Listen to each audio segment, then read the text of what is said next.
Guys, hi everyone! So ayan, nandito na naman tayo guys. This is Manay Gina and welcome back sa aking YouTube channel. So guys, for today's video, pag-usapan natin si Maris. Pero bago tayo magbigay ng reaksyon, panoorin muna natin ito.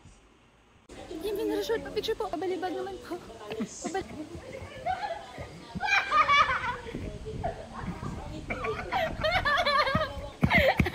O diba guys, ang sarap panoorin ni Maris at saka ni Ian Veneracion.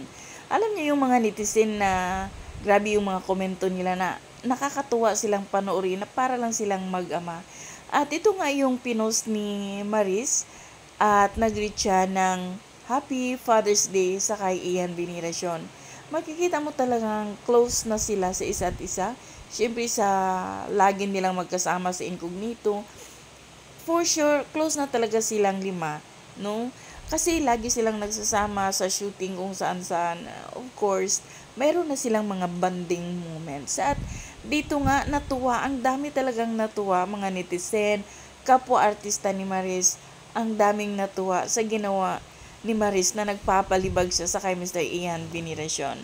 So, yun lang guys. Thank you for watching. Bye. God bless everyone.